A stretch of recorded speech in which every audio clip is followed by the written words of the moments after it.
When the lawyer called that morning, his voice trembled the way mine used to whenever I spoke to my father. He said, "Mr. Barrett, your uncle's will includes a special clause. You're requested to come in person." I hadn't spoken to Uncle Walter in almost 10 years. He was my mother's older brother, the family's eccentric recluse, and the only Barrett who ever made real money.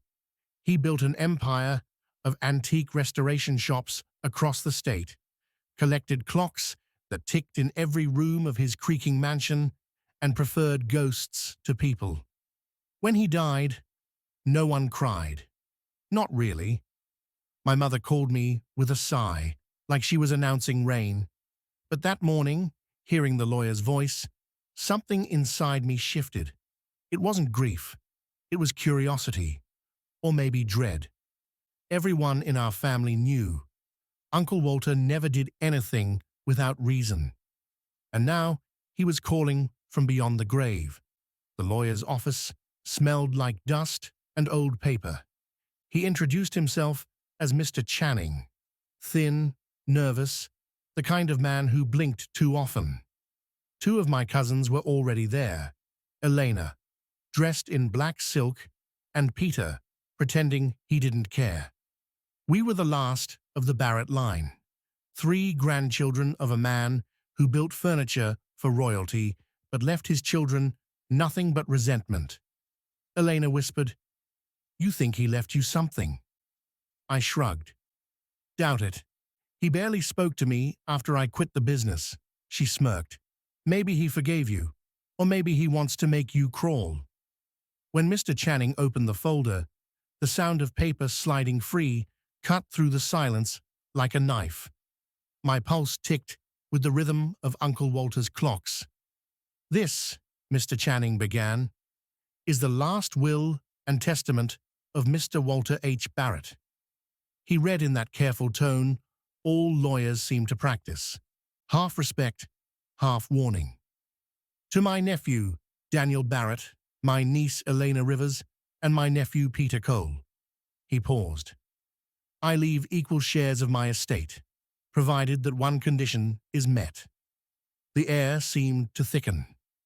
Mr. Channing continued, "The inheritance will only be granted once one of you spends a full week in my house at 31 Riverbend Lane, alone, in silence. No contact with the outside world, no speaking aloud, no devices, no company, no explanations." He looked up. "The first among you to complete this condition shall inherit the entirety of my estate. The others will receive nothing." Elena laughed. "You're kidding." Peter frowned. "That's insane. What's the point?" Mr. Channing simply said, "It's legal. He wrote it himself, witnessed by 2 staff members." A cold shiver ran through me. A week of silence. In that house. The place was huge, old and decaying, the kind of home that made its own noises when no one was listening. 3 nights later, I stood outside the iron gate of Riverbend Lane. The air smelled of wet leaves and rust. The moon hovered low, like an eye refusing to blink. I hadn't told anyone I was coming. Maybe that was the point. Uncle Walter always said solitude revealed character. Inside, the house greeted me with its usual sigh, floorboards complaining, air thick with polish and regret. The clocks still ticked, hundreds of them, layering their sounds like whispers. On the entry table sat a sealed envelope. My name, written in his sharp, deliberate script. I opened it carefully. "Daniel," it read, "if you're reading this, you've accepted the silence. Remember, silence tells the truth. Words cannot. What you seek will find you when you stop seeking it." I laughed under my breath, then froze, remembering the rule. No speaking. The air felt heavier already, like the house knew the game better than I did. The first day was easy enough. I wandered from room to room, touching furniture I hadn't seen since childhood. The house smelled like varnish and secrets. I found his study exactly as I remembered. Mahogany desk, shelves of dusty ledgers, and a portrait of my mother as a young girl. Her eyes in that painting always followed me. By the second night, silence began to stretch. I caught myself trying to hum, but the rule echoed in my head. No sound. That's when I noticed something strange. One of the clocks had stopped, the one in the hallway outside his bedroom. It wasn't broken. It had been wound perfectly, gears clean and new. Still, it stood frozen at 2:13. Later, while reading by the fire, I felt a draft sweep through the room, though every window was closed. And faintly, I heard a whisper. At first, I thought it was the wind. Then I realized it was the same sound I'd heard as a child, when Uncle Walter sat by that very fire, muttering to himself.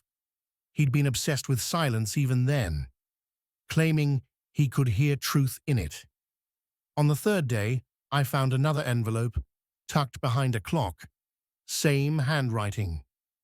Do not seek the noise. Listen deeper. I stared at the words, uneasy. Something about the ink. It wasn't just old. It looked fresh. By nightfall, my thoughts had started to echo. Every creak of the floor sounded like footsteps. Every breath seemed too loud. The house was large, but it felt like it was breathing with me. I started writing notes to myself just to stay sane, each shorter than the last. On the fifth night, I woke suddenly. All the clocks had stopped. Every single one. I stood in the hallway, surrounded by silence so heavy it rang in my ears. Then I saw it, on the mirror at the end of the hall, fogged letters forming slowly, as though traced by invisible fingers. Finish what I started. My throat tightened. I wanted to scream, but the rule, no speaking. I grabbed a cloth, wiped the mirror clean, and stared at my reflection. Behind me, the portrait of my mother seemed to tilt slightly to the left. I turned. It was still. I told myself I was imagining things, but deep down, I knew the house wasn't empty. It was listening. On the sixth day, exhaustion set in. I barely ate. My notebook was filled with half-mad scribbles. Why silence? Truth, this 2:13, time of death. The number haunted me. That afternoon, while searching the basement for candles, I found a small locked trunk. My name was carved faintly on its lid. Inside, wrapped in cloth, lay a cassette recorder. A note sat beside it. Play this only when silence becomes unbearable. My hands shook as I pressed the button. Static. Then, Uncle Walter's voice. Daniel, if you're hearing this, it means you've lasted longer than the others. Others? He continued, calm but hollow. I left this condition for a reason. Not to test patience, but truth. The Barrett name was built on silence, on secrets buried under fine wood and money. I need someone brave enough to face it. The tape clicked. Then his tone changed. I killed your father, Daniel, not by choice. By silence. He came to me that night, begging for help. I refused. He died on those steps. If you want what's mine, finish what I could not. Confess the truth I buried. I stopped the tape, heart pounding. My father's death had always been called an accident, a fall down the stairs at the factory. But now, I sank to the floor, the recorder still hissing. Silence filled the room again, thicker than ever. That's when I understood. The condition wasn't about peace. It was punishment. The basement felt colder now, not the kind of cold that comes from stone, but the kind that comes from absence. A hollow space where something living used to be. I replayed the cassette in my mind, every syllable of Uncle Walter's voice scraping across old wounds. My father, begging for help, dying at his brother's feet. I rose unsteadily, gripping the recorder. As I stepped back into the hallway, the silence followed me like a living thing, curling around my neck, settling into my ears until I could hear nothing but my pulse. Thump, thump, thump. Every step echoed through my bones. At the top of the basement stairs, I froze. A new envelope lay on the floorboards. I hadn't seen it before. It hadn't been there. Its edges were crisp, clean, fresh.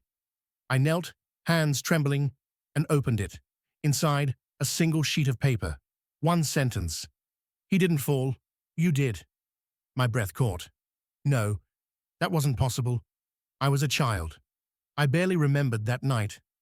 A storm, a shout, my mother crying. The ink seemed to drip, literally bleeding down the page. I stepped back. The clocks on the wall, silent for a full day, suddenly clicked. One tick, only one. The house wasn't haunted. It was remembering. And it wanted me to remember too. I barricaded myself in the study, the only room where the clocks remained steady. I lit a candle. My hands shook. As I flipped open the old family ledger on Walter's desk, I didn't know what I was searching for, but Walter wanted me to finish what he started. The ledger was filled with neat handwriting, expenses, lists, antique records, until the last few pages. There, in panicked ink, scrawled across the margins, "He knows. He remembers. Silence is the only witness. Daniel saw. Daniel saw. Saw what?"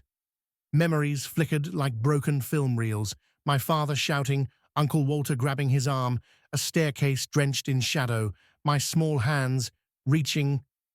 A crash. Darkness. Years of my mother insisting, "You didn't see anything, sweetheart. You were asleep." But I hadn't been. Not fully. A floorboard creaked outside the study door. Slow. Deliberate. My candle flickered. The portrait of my mother shifted again, unmistakably. Her painted eyes no longer looked past me. They stared into me, accusing. On the 7th morning, I woke to find the study door open. I hadn't opened it. On the desk lay the cassette recorder. A new tape was inside, not labeled. I hesitated, then pressed play. At first, only static. Then, my own voice, childlike, crying. "Daddy, stop, don't." I nearly dropped the recorder. My knees buckled. The static grew louder, until another voice emerged, my father's, weak, breathless. "Walter, please." Daniel saw a thud, falling, something breaking. Then Walter's voice, the one I remembered. "Silence, Daniel. You hear me? Say nothing." The tape clicked off. I sank to the floor, shaking uncontrollably. I remembered everything now. I hadn't pushed my father. I had tried to pull him back, but I was the reason he stumbled.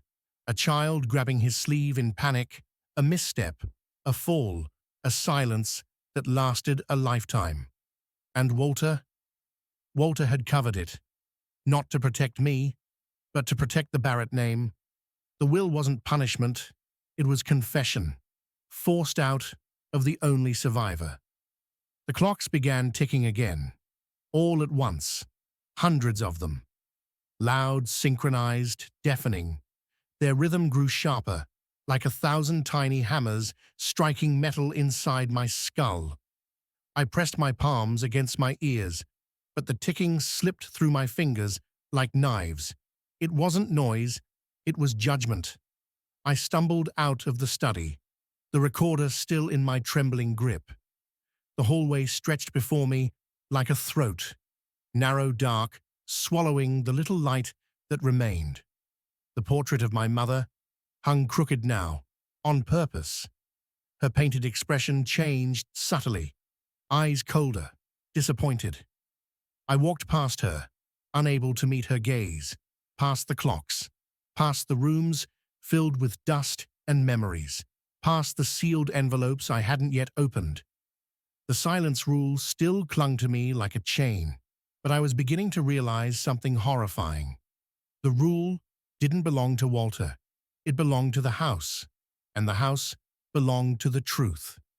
I reached the front foyer. My suitcase sat where I had left it, untouched. The door remained locked, bolts in place, no sign that anyone or anything had tampered with it, which only made what lay beside it more disturbing. A suitcase I did not bring. Old, worn, leather cracked at the edges, my name on a faded tag, my handwriting, from when I was a child. I opened it. Inside were small objects, pieces of a life I barely remembered. My father's broken pocket watch, a tiny wooden toy chair, Walter carved, a child's drawing of the Riverbend mansion, a scrap of paper with one sentence, "You promised to stay quiet." The world blurred. I felt 8 years old again, a boy clutching a secret bigger than himself. A boy told to forget what he saw. A boy who kept that promise for decades. I closed the suitcase. That's when I noticed the shadow behind me. Long. Still. Waiting. I didn't turn around. I couldn't. I pressed the recorder again, half hoping, half fearing there would be more. There was.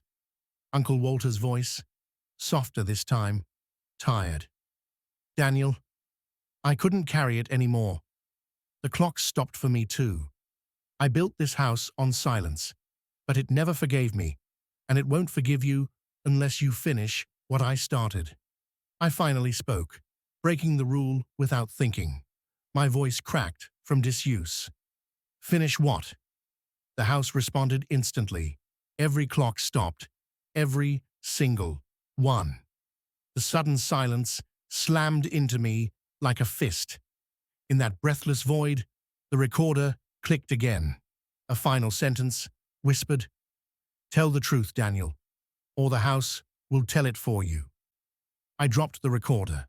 The shadow moved slowly, purposefully, taller than me, shaped by memory, not flesh. I turned, and for the first time since entering the mansion, I was not alone. The shadow didn't move like a person. It poured along the floorboards, bending, stretching, gathering like smoke. I stepped back. The floor groaned beneath me. "Who's there?" I whispered. No answer. The shadow rose, broader, until it matched the outline of a man. Not Walter, not Peter. Somewhere deep in the posture, in the tilt of the head, I recognized him, my father, or what was left of him. The shadow lifted an arm, extending a hand. I felt like a child again, reaching for a father who always towered gently above me. But this wasn't gentle. The air trembled like heat off asphalt. I forced myself to speak again. "Dad." The shadow recoiled, not in anger, in grief. "I didn't mean to," I tried, but the words collapsed in my throat. Apologize, explain, beg forgiveness. The front door creaked. Once, twice, it unlocked itself, bolts sliding, chains falling, hinges groaning. The house was letting me leave. I stepped toward freedom, but the shadow moved between me and the door, not violently, resolute, saying, "You cannot leave with the lie still in your mouth." Click. One clock started ticking again. The hallway clock. The same one stopped at 2:13. Tick, tick, tick. The shadow pointed toward the staircase. The staircase where my father died. My stomach twisted violently. "No," I whispered. "I can't." The house disagreed. Lights flickered on, illuminating each step like a path laid out for judgment. My legs carried me forward. Memories rose like ghosts, my father shouting, Uncle Walter grabbing him, my small hands tugging in panic, a shoe slipping, a body falling. Silence. At the top, I looked down. The shadow stood below, waiting. The recorder lay beside it, hissing softly. Without thinking, I spoke. Cracked, raw. I tried to save him. I didn't want him to fall. I wasn't strong enough. The house inhaled. The shadow trembled. Its edges softened. It no longer judged. It simply watched. I whispered, "I'm sorry. I didn't push you. I didn't want you to die. I was a child, and I tried. I tried. One by one, the clocks began ticking again. Rhythmic, even, calm. The shadow slowly dissolved, then gone. The house exhaled, soft, warm, forgiving. The front door swung open fully. Morning light spilled into the foyer. I stepped out. The silence behind me wasn't threatening anymore. It was peaceful. Walter's voice, faint, carried on the last breath of the mansion. The inheritance was never the money, Daniel. It was the truth. 1 week later, Mr. Channing confirmed the will. I inherited everything. Not the mansion, not the antiques, not the money, the truth. I let the mansion collapse behind me, the clocks shattering in a final chorus. Some endings aren't losses, they're liberations. The silence behind me now felt light, free. Some inheritances come wrapped in gold. Mine came wrapped in guilt, grief, and a childhood memory I was never supposed to remember. Thank you for watching this story until the end. If you found it meaningful, don't forget to hit the like button, subscribe to the channel, and tap the bell icon so you never miss an update. Your support helps us continue bringing powerful, real stories from around the world.